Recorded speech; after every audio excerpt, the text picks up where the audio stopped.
बिस्मिल्लाहिर्रहमानिर्रहीम। अस्सलाम वालेकुम। उम्मीद करती हूँ आप सब खैरियत से होंगे। मैं यस्मीना गुल अपने किचन में आपको खुश आमदीद कहती हूँ। जैसा कि आप जानती हैं कि ईद आने वाली है, ये सब ने सोच रखा होगा कि क्या स्पेशल मीठा इस दिन में बनाएं। मैंने आपकी ये मुश्किल आसान कर दी है और हम बहुत ही ज़बरदस्त मीठा बनाएंगे। हम बनाएंगे अरेबिक स्वीट डिश है कुनाफा।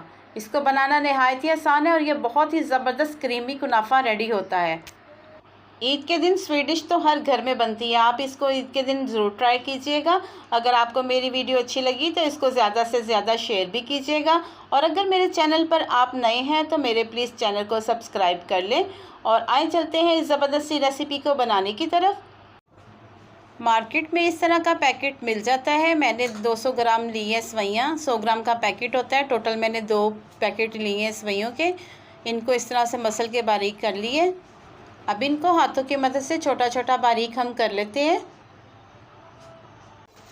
एक पैन लिए, इसमें मैंने शामिल किए हैं 2 चम्मच बटर के।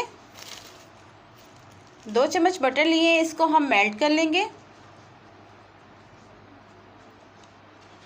जब बटर हमारा अच्छे से मेल्ट हो जाए, इसमें हम शामिल कर देंगे सेवइयाँ और इनको हम रोस्ट कर लेंगे तकरीबन 5 से 7 मिनट के लिए, ताकि ये हल्का सा फ्राई भी हो जाए और उनका कलर भी थोड़ा सा चेंज हो जाए। हल्की आंच पे इसको हम 4 से 5 मिनट फ्राई करेंगे, ताकि सेवइयों का ये कच्चापन भी ख़त्म हो जाएगा और ये बहुत ज़बरदस्त रोस्ट हो जाएंगे। 3 से 4 मिनट के बाद इसका हल्का हल्का कलर चेंज होना शुरू हो जाएगा। इसमें हम शामिल करेंगे 2 चम्मच आइसिंग शुगर के। नॉर्मल चीनी मैंने पीस ली है, उसको बारीक कर ली है। 2 चम्मच इसमें मिल्क पाउडर इस्तेमाल करेंगे, इससे बहुत ही ज़बरदस्त टेस्ट आएगा इसमें। अब इनको हम अच्छे से मिक्स कर देंगे। 4 से 5 मिनट हम इसको पकाएंगे, मज़ीद रोस्ट करेंगे, ताकि मिल्क पाउडर और चीनी हमारी अच्छे से सेवइयों के साथ मिक्स हो जाए। अगर आप मेरे चैनल पे नए हैं तो प्लीज़ मेरे चैनल को सब्सक्राइब कर लें, ये बिल्कुल फ्री में है। चलिए जी, सेवइयाँ हमारी बहुत अच्छे से रोस्ट हो गई हैं, इसको हम एक साइड पे करते हैं। अब एक पैन लिए, इसमें मैंने शामिल किया है तकरीबन 3 पाव दूध मैंने फुल फैट दूध लिया है। इसको भी हमने चूल्हे पे नहीं रखा। अब इसमें हम शामिल करेंगे 2 चम्मच कॉर्नफ्लोर के। 2 चम्मच भर के मैंने कॉर्नफ्लोर के शामिल किए हैं। अब इसको हम अच्छे से मिक्स कर लेंगे, ताकि इसमें कोई लम्स वगैरह गुठली वगैरह ना बने। अब पैन को मैंने चूल्हे पे रखा है और मुसलसल चम्मच हिलाते हुए हम इसको गाढ़ा कर लेंगे। तकरीबन 5 से 7 मिनट लगेंगे इसको रेडी होने में। चम्मच को हम साथ साथ हिलाते जाएंगे, ताकि इसमें जो लम्स वगैरह है वो ना बने। ऐसा ऐसा दूध हमारा गाढ़ा होना शुरू हो गया। अब इसमें हम शामिल करेंगे 5 चम्मच चीनी के। आप अपने टेस्ट के मुताबिक कम या ज़्यादा कर सकते हैं। चीनी को भी हम अच्छे से मिक्स कर लेंगे। मुसलसल चम्मच हिलाते हुए हम इसको पकाएंगे, चम्मच को नहीं रोकना, ताकि इसमें गुठलियाँ वगैरह कोई ना बने। अब मैंने इसमें शामिल किए हैं 4 ड्रॉप्स वनीला एसेंस के। इससे खुशबू बहुत ही ज़बरदस्त आती है। काफ़ी हद तक जो है ना कस्टर्ड हमारा रेडी हो चुका है। अब इसमें मैं शामिल करूँगी चेडर चीज़, जो मैंने 100 ग्राम ली है, ये शामिल कर देंगे। इसको भी शामिल करके हम अच्छे से मिक्स कर लेंगे और 2 से 3 मिनट मज़ीद इसको पका लेंगे। तकरीबन 6 से 7 मिनट लगे हैं। फिलिंग हमारी बहुत अच्छे से रेडी हो चुकी है। अब इसका हम चूल्हा बंद करेंगे। देखिए कितनी थिकनेस होनी चाहिए इसकी। ये अभी ठंडा होकर और मज़ीद गाढ़ा हो जाएगा, हम चूल्हा बंद कर देंगे। अब इस तरह की एक डिश ले लेंगे। मैं इस डिश में बनाने लगी हूँ, आप चाहे तो इसको किसी मोल्ड में या किसी पैन में भी बना सकते हैं।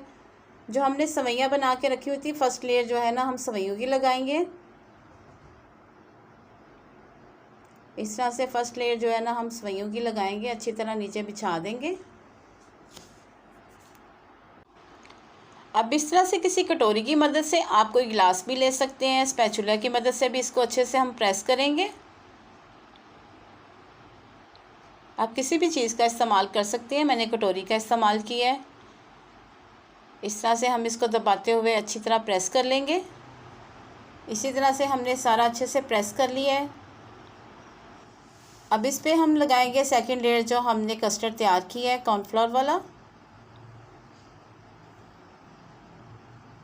इस तरह से पूरा अच्छे से हम बिछा देंगे। सेकंड लेयर जो है ना, हम ये इसके साथ ही सारी कंप्लीट करेंगे। सेकंड लेयर हमारी कंप्लीट हो गई है। अब इस पे हम गार्निश करेंगे बादाम।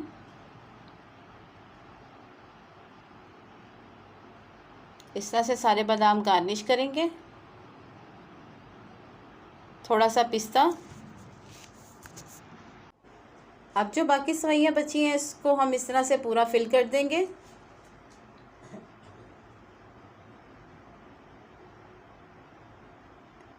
इसी तरह से हम मुकम्मल इसको फिल कर लेंगे।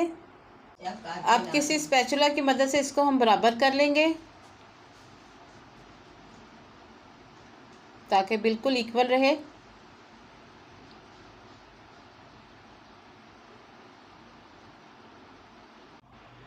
लास्ट में हम गार्निश करेंगे इसको पिस्ते के साथ। आप किसी भी डिज़ाइन से कर सकते हैं। मैंने पिस्ता और बादाम इस्तेमाल किए हैं। ये बहुत ही ज़बरदस्त मीठा है। आप इसको ज़रूर ट्राई कीजिएगा और आपको अगर अच्छा लगा तो इसका फ़ीडबैक आप मुझे ज़रूर दीजिएगा। इस तरह से हमने इसको गार्निश किया और इसको तकरीबन हम 2 से 3 घंटे के लिए फ्रिज में रखेंगे ताकि ये ठंडा होकर सर्व करें। आप इसको गर्म भी सर्व कर सकते हैं। अब मैं इसको फ्रिज में रखूँगी और इसको आपको फ़ाइनल लुक चेक करवाऊँगी। अल्हम्दुलिल्लाह माशाल्लाह से देखिए हमारा बहुत ही मज़ेदार मीठा कुनाफा रेडी हो चुका है। मैं आपको इसको सर्व करके दिखाती हूँ। ये बहुत ही मज़ेदार, क्रीमी और क्रंची है। आप इसको ट्राई ज़रूर कीजिएगा। देखिए माशाल्लाह से कितनी इसकी लुक ज़बरदस्त लग रही है।